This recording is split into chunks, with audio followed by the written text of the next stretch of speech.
ছেলের পরীক্ষা শুরু হতে না হতেই আমার এখন আতঙ্ক শুরু হয়ে গেছে। কোনটা রেখে যে কোনটা করব সংসারে বুঝেই উঠতে পারি না। নমস্কার সবাইকে, সুমনার ব্লগে আপনাদেরকে স্বাগত জানাই। এই তো সকালবেলা ঘুম থেকে উঠেই আগে হাত মুখ ধুয়ে বাসি কাজটা সেরেই আমি রান্নাঘরে চলে আসলাম রান্না করার জন্য। ছেলে আজকে এক্সাম দিতে যাবে, তো সোনায়ের আজকে এক্সাম হলো দুপুর 2টা থেকে 4টা পর্যন্ত। তো এক্সামের টাইমে তো আর ওকে টিফিন দিবে না, তো ওকে ভাবলাম যে ভাত খাইয়েই আমি একবারে পাঠাবো।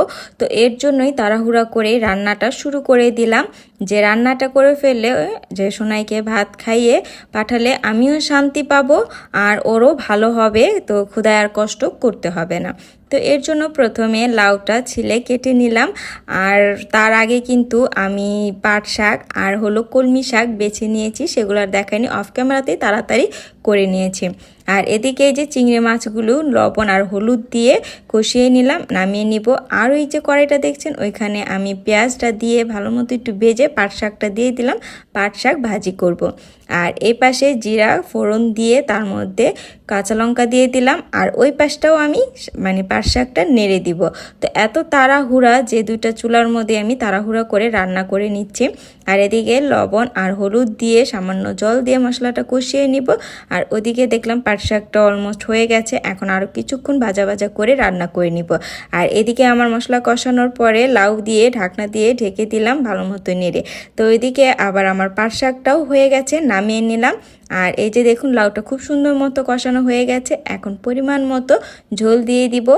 তো এই তো দিয়ে দিলাম, এখন একটু সামান্য চিনি দিয়ে দিব। লাউর তরকারিতে চিনি না দিলে কিন্তু টেস্ট হবে না। ঢাকনা দিয়ে ঢেকে কিছুক্ষণ রান্না করার পর নামানোর আগে জিরা বাটাটা দিলেই রান্না কমপ্লিট। তারপরে বাকি কাজগুলো সেরে নিলাম। এই তো চলে আসলাম, এখন বাজারগুলা গুছাবো। সকালবেলা উঠে অনুপকে, আজকে অনুপের এক্সাম, তো ওর জন্য রান্না করেছি। তো সকালবেলা উঠে রান্নার পর্বটা সেরেছি, তাই আর আমি এগুলা করতে পারিনি কোনো কাজ। আর এখন মাত্র পুজোটা দিয়ে আসলাম, আর মাথার গামছাটাও আমি এখনো খুলতে পারিনি। আর এদিকে গরম জল বসিয়ে রেখেছি, কফি খাবো সেজন্য। আর ভাবলাম যে এর ফাঁকে বাজারটা গুছিয়ে রাখি, তারপর একটু রেস্টে থাকবো। সেই সকাল 7টা থেকে লেগেছি, এখনো পর্যন্ত কোনো রেস্ট নেই। তো এখানে এই ব্যাগের মধ্যে বাজার হলো, কালকে একটা কাজে গিয়েছিলাম, তো যাওয়ার পরেই ভাবলাম যে বাজারটা করেই নিয়ে যাই। তো সোনার বাবা আমার সাথে গিয়েছিল, তাই এই ব্যাগটা ছিল। তো এই ব্যাগ ভর্তি করেই আমি বাজার নিয়ে এসেছি। মাসকাবাড়ি বাজারই বলবো, তবে মাসের মাঝেও কিন্তু অনেক বাজার শেষ হয়ে যায়, তারপরেও মাসকাবাড়ি বাজার। তো চলুন আর বকবক না করে মাসকাবাড়ি বাজারটা আপনাদের সাথে শেয়ার করি।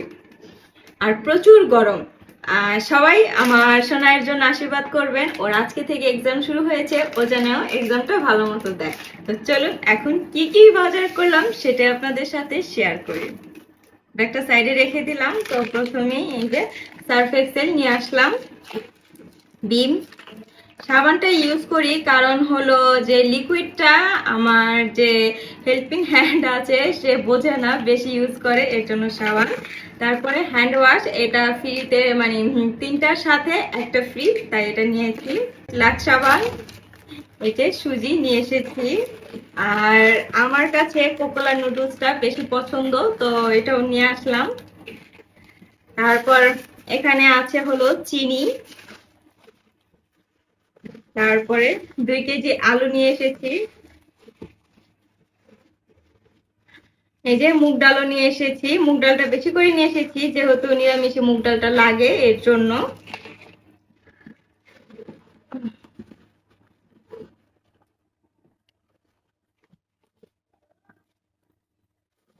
তো এই ব্যাগও আরো কিছু বাজার আছে, সেগুলো আমি আপনাদের সাথে শেয়ার করব।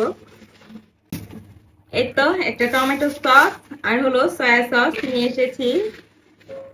ভিনেগার লাগে সেটাও নিয়ে এসেছি। লবণ,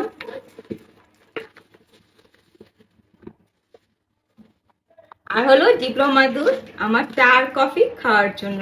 তো এই হলো আমার মাসকাবাড়ি বাজার। এখন আমি ভালো মতো গুছিয়ে রাখবো। এগুলো এখন গুছিয়ে রাখি। গোছানোটা যদি আপনাদের সাথে এখন শেয়ার করি তাহলে ভিডিওটা অনেকটা বড় হয়ে যাবে, তো অফ ক্যামেরাতে কাজটা তাড়াতাড়ি সেরে নিই। আর ভিডিওটার কোনো কিছু যদি আপনাদের ভালো লেগে থাকে তাহলে অবশ্যই লাইক, কমেন্ট অ্যান্ড শেয়ার করে দিবেন। ভালো থাকবেন, সুস্থ থাকবেন। নমস্কার, টাটা।